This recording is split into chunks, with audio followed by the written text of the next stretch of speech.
Hello, growers. Want to boost your sales, reach new customers, and streamline your sales process, all from your home office? Ready Farmer One, my book, is your ultimate guide to making it happen. Imagine increasing your farm's revenue without ever spending a Saturday at the farmer's market. The book will show you how to create, design, and market an online farm store. Learn from real farmers sharing real stories about how they move their stores online, freeing up their weekends and increasing their sales. Get my book, Ready Farmer One, on Amazon and transform your farm business today. One question I had, since you're a scientist, you have this company, and I love that it's being led by scientists, not somebody just doing marketing and taking advantage of a trend. I also do the marketing. Yeah. Okay. Oh, I wear all the hats. There you go. Me too. If you go on Amazon, you search, and I know you guys are on Amazon, it comes up. There's a ton. So many. When I started, I think there was 4 pages, and now there's 24 pages just 5 years later. It's really blowing up the number of products out there. How does somebody begin to even suss out A from B? Because the first thing people are going to look at is price. Yeah. And they're going to say, okay, what is the cost per pound, per ounce, whatever it is. And then there's probably a lot of jargon that you've seen that people put on stuff to make it sound maybe better than it is, or that doesn't, it's like the best coffee in the world or whatever, high performing strains or whatever. Yeah. But what does that actually mean? Right. Or we have 50 different species, but if most of those species are in such low concentrations that it's ineffective, who cares? Like, you can say they're in there. But going back to the question, how do people begin to sort out products if they want to go down the road of microbial inoculants? Yeah, I think probably what most people do is Google inoculants on Amazon and buy the first thing, right? There's not really a lot of thought, and I'm happy for those guys. They're doing well at the top of Amazon. I'm on like page 3 now. But one thing that I've always struggled with in the industry, and one of the reasons I made Mycobloom, first of all, there was no local eco-type products, so nothing for prairie specific. So I wanted to meet that need. I also was just super underwhelmed in the experiments that we did with our lab working with these commercial inocula. Some of them actually were worse than the control trials that we had set up. So the plants did worse with these inocula. And in my career, looking at some of these inoculum, it's just super disappointing because they say things like we have 1,500 papules per gram, and then you actually look what's in that, and it's more like you have 2 papules per gram. Like, that's a crazy overestimate. And so it's unfortunate that the industry doesn't have tighter regulations. There's not really people looking at these labels in charge of saying you do have these 19 species or whatever at some concentration.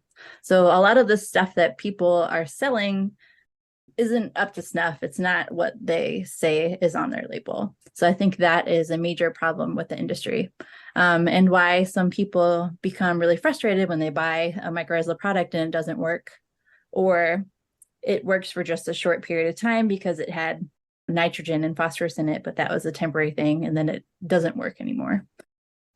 So that's really disappointing. And trying to find a product that can work and is viable and at least has something close to what it says it has is a challenge, right? Because you don't have a microscope and 14 years of experience working with mycorrhizal fungi. It's not a question that many people can answer at home if their product is viable and is what it is. So that's a major challenge. That's the thing. It's not, I can see it, I can't taste it, I can't smell it. I don't know. Like, I'm looking at dust or granules or something, and like, it could be dirt, or it could be the best inoculant in the world, and we don't have the biological equipment to tell the difference. Is it a case of, again, most farmers are the people listening to this, of if people buy food, they connect with their farmer, they know their farmer. So I know how the food's being raised. I can go into any big box grocery store and I can go into an aisle and I see a picture of a farmhouse on something that we all know wasn't produced on a farm like that. And it's just the marketing of it, where in a case like this, is it do your research and spend some time on some websites and go with your gut, buy from somebody you trust. Because if you just look at the bullet point features and benefits on Amazon, or some of the aggressive names, Killer Mycos or something like that, right? Like they have some really fun names, some of these products. They do. The whole cannabis industry is, Mm-hmm. I'm jealous of what they can name their products. Yeah. And so it is challenging, right? And yeah, it is just such a challenge. What I try to tell people is look at the plant. So with my trials, I can grow a plant in a pot, my control, versus a plant in a pot with my inoculant that I'm testing, whether it be Mycobloom or if I'm doing my academic isolates. I can see a response in that plant in as little as 3 weeks. So that's something you can visualize how the plant is responding to that fungi without seeing the fungi. So that is a possibility. And thinking on the larger term scale of farms, I did some work with a local tomato and pepper farmer in Lawrence, Kansas the past couple of years, and a hemp farmer. And in these trials, we were noticing more tomatoes per plant and ended up having something like 1.5 pounds more tomatoes per plant on average across these sites. So there are some measurable differences. It does take a lot of data to get down to the pound of tomato per plant. Not every farmer is going to do that, and I absolutely understand. But when you're growing your tomato starts, you can see if a tomato is happy and not happy by looking at some of these products. And for some of these products, that could be that unreported, or sometimes they do report it, addition of nitrogen, for example, or phosphorus, whatever fertilizers they put in there. So that can be a transient thing that's not linked to the microbes. But yeah, it is really a challenge if you don't know what you're looking at. So that's the other thing. I put it on, or I use it, and it's, did it do anything? Mm-hmm. So without doing your own kind of, I think a lot of people, to get comfortable on this or to scale it up, it's do a control, right? These plants with this added, it's relatively inexpensive. You're $24 for, I think that's a 2-pound bag on Amazon. People could get it, so they can check it out. Mycobloom, MYCO Bloom, or mycobloom.com is the product. So I could do a trial on my own and then compare it. Does the user potentially also run into the issue that we went back into of prairie restoration? What soil am I dealing with? So I could use the best myco product in the world, but if I'm putting that into a garden that's full of synthetic fertilizers, I might as well not even use it.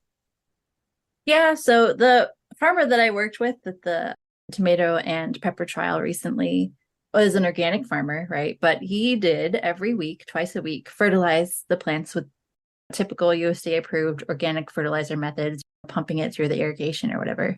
And even in this context, with the amount of materials he was supplying to those plants, the mycorrhizae did help, even with weekly, twice a week fertilizer.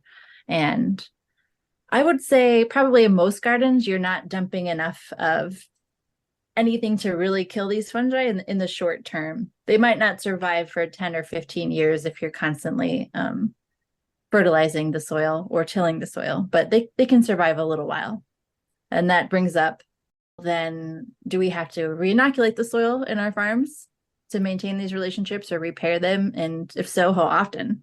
Is it every season, every 2 seasons, every 5 seasons? When do we need that refresher of these beneficial microbes if we're putting them in suboptimal conditions and we expect a decline, such as if we're fertilizing all the time or tilling all the time? Those questions aren't answered yet. Say we're in a no-till system, and say it's a typical garden.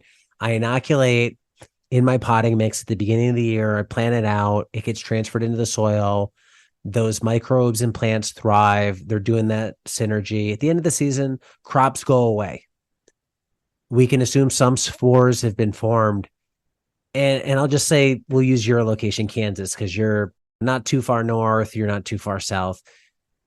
What would happen? Is there enough spores in the soil to remain there over the winter come spring to reform relationships? Yeah. In the prairie, absolutely. They're just hiding out in these dormant long-term perennial roots, right? But if you're thinking about more of an annual ag system, yeah, there should be enough. If they go to spore form, they should be safe in the soil. And mycorrhizae are adapted to soil and the things that happen in soil, even a little bit of freeze thaw. And so they will be able to survive a winter, sure. Hello, growers. Protect your crops from harmful insects with Modern Growers Insectanet. This top-tier insect netting made by Modern Grower shields your plants from pests and harsh weather, boosting your yields without harmful sprays. Insectanet's unique design allows 90% of the light to pass through and is easy to use with low tunnel systems like our Quick Hoops. It's soft, elastic, and durable, perfect for field use to help ensure that your crops thrive. Say goodbye to pest damage and hello to healthier, market-ready produce. Invest in Insectanet and see the difference it makes. Get Insectanet at shop.moderngrower.co or using the link below.